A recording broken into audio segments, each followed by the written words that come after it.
Welcome back to Let's Talk Kashrus. Today I am joined by Rabbi Dovid Heber, a Kashrus Administrator at the Star K in Baltimore. Thank you, Rabbi Heber, for being here again. Thank you for inviting me back. So we've spoken about different Brachos concerns, and you gave some tremendous guidance as far as cereals are concerned. I'd like to talk today about ikar and tafel, where we have cereals that are comprised of different ingredients. And if you could walk us through how that impacts bracha. If you have, wheat flour, and then you also have, a different ingredient that might impact the bracha. Sure. Talk about that. Okay. So many cereals, or a number of cereals, have both chamesh minei dagon and non-chamesh minei dagon, and now you have this mixture. So there's an important rule in the Gemara Brachos, as well as Shulchan Aruch brings down, and that's the rule of kol sheyesh bai, which means anything. Normally, when you have a mixture of ingredients, you go by the rive. What's the majority? Again, you really go by what you want most. But when it's a taruv, it's a mixture of flours and different such ingredients that it's one entity. You go by the rive. If you have chamesh minei dagon, then the halacha is that becomes the ikar, no matter what, almost no matter what. Almost, and that's called kol sheyesh bai. Kol sheyesh bai mechamesh minei dagon, the bracha is mezainis. Now, Taisus and the Halach and Shulchan Aruch says not so fast. If the chamesh minei dagon is added only as a binder, ledavek, right, to hold it together, then it's not chashuv enough. It's not called the ikar. It's not called the ikar, right? It's not called the ikar, unless it's the majority of the ingredient, which is not. That's usually not the case. So now, like licorice, for example, licorice is really sugar, right? You want the sugar and the flavor. The flour is really there as a binder. So the first ingredient is sugar, second ingredient is flour, kol sheyesh bai. But the prevalent minhag is to make a shahakal on licorice because the purpose of the flour is a binding agent. It's only to hold it together, and therefore it's not an ikar. So the issue in cereals is that when you see your first ingredient is sugar, and your second ingredient is corn flour, and your third ingredient is wheat flour, and your fourth ingredient is oat flour, now the question is, kol sheyesh bai. 1 second, was it added l'tam or was it added l'davek? A consumer has no way to know this, right? And that's again where, as we mentioned in last time, the consumer needs to turn to the kashrus agencies because the agencies make this determination of is it an ikar, is it a tafel? And the fact that it's listed fourth on the ingredient panel is not sufficient enough to tell you that it's ledavik? Good question. If it would just be fourth, then it would just be ledavik. Wheat starch is ledavik. But when it's third and fourth, so then you get into this issue, like how much sugar was in here, how much corn flour was in here, and then you have third and fourth, they're together, or even third. Fourth alone might not. But so very interesting, the way really to be mavar this is what's the kavana of the person making this product. In other words, why did you add this? Did you add it l'tam, or did you add it l'davik? And this really, the list that we did, the Star K did 25 years ago, we would ask the company this question, what's the kavana? We went to Rabbi Heber and we said, sometimes it's very hard to be magdir because, think about it, some of these formulations were made, 25 years ago, 40 years ago. We may not even know the reason. And they don't know the reason. I remember when we were learning. They just like the way it came out, right? Exactly. They're not going to you don't mess with success. That's right. It works. That's right. So they keep doing it. I remember I used to use an example when we were learning the sugyos. I was actually learning the Koil of San Diego many years ago, and we learned Brachos. And my chavrus's wife made meatballs, and the meatballs she used as a filler oatmeal. And he went on, well, maybe the mezainis on the meatballs. Now this gets to the whole other shaila of, well, you really want the meat, but put that aside for a minute. He went on and asked his wife, "What's the kavana? Why are you putting in the oatmeal? And is it latam? Is it ledavek? Is it a kail budget? Right? What's the reason? Right. So it's very hard, even for a balabasta. You quiz them. She might just be doing that because her bubba did it. Exactly right, and it works. So works. What's your kavana? So we went around him, and so he said that we're going to make percentages, and that is so 25% or more is latam, klar. Less than 15% is ledavik. It's called ledavik. Now this obviously something latam. I mean, nois and tam is 1.6%. So, right. But latam means your kavana is to put it in latam. It's interesting. Not a lot of cereals fall in between 15 and 25%. When they do, then you have to don on. You're saying on it's what it is. usually either less or more. Correct.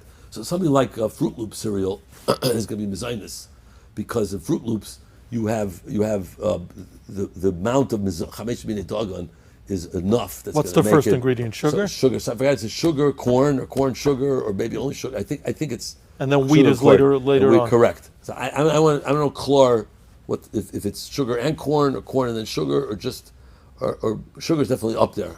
But But the bracha would be mezainis. the Brachos mezainis because it's enough. Now something like Captain Crunch cereal is a small percentage, and I even once spoke to the company many years ago, and they told me the following: when they test the cereal, they they're people. It's an interesting parnasa to be a taste tester, right? They make a batch and they want to make sure it's good before they Right. release it to the public, and they taste it. They say the taste profile, they're tasting for corn, and they're tasting for sugar.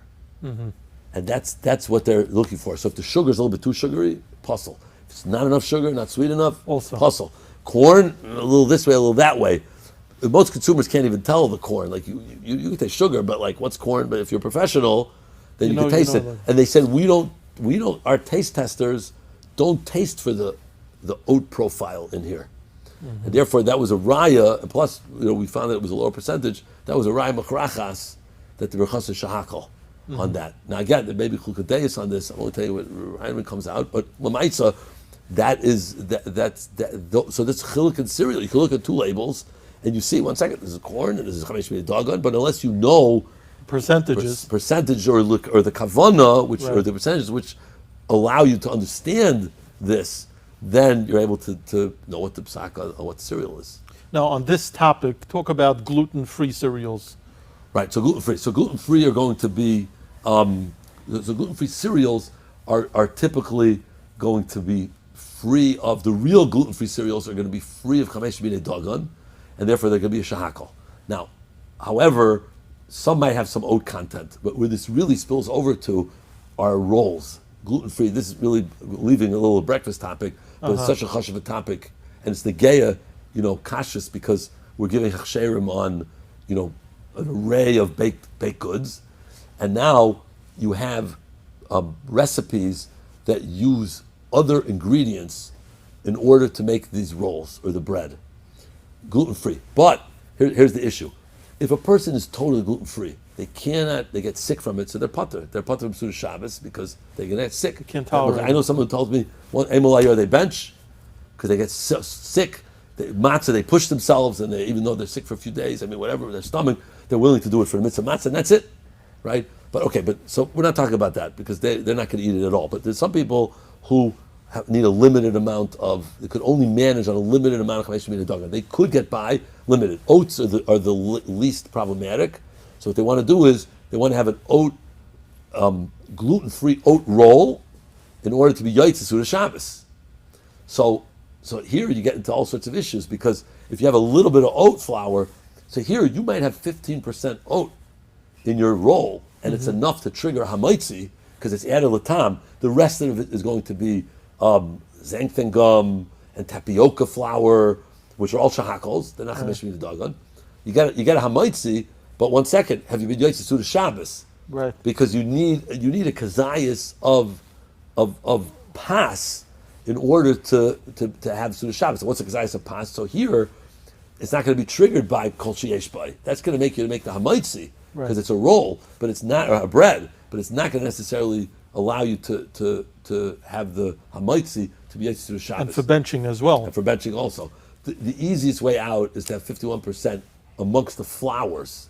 You don't need 51% vis-a-vis the water or the salt or the yeast and so on. But if you take your various flours, right, you have, oat flour is 51%, and now the rest of the 49% is the tapioca and the xanthan gum and maybe corn and so on. Now that entire pas is going to be, all you need is one kazayas. The minute you see two kazayisim for the Suda, the kabev yaitzer, which is a little more than two kazayisim. However, b'diavad, you could be yaitzer with one kazayas, and if the person has these issues, then have one kazayas. All you need is one kazayas of this finished product, and you're done. If you have 25% oats, so now already you have to start the pentel. You may need several kazasim of this to be Yosef to Shabbos, because you can add the sugar, because that's coming to be matim. The Mishnah Berurah's lashon is the minig ha'olam is to be mitzaref the things that are coming to be matim the pas, which means the sugar and the salt or whatever, but not the other not types the other of flour. flours, because the other flours are competing, so to Right. speak.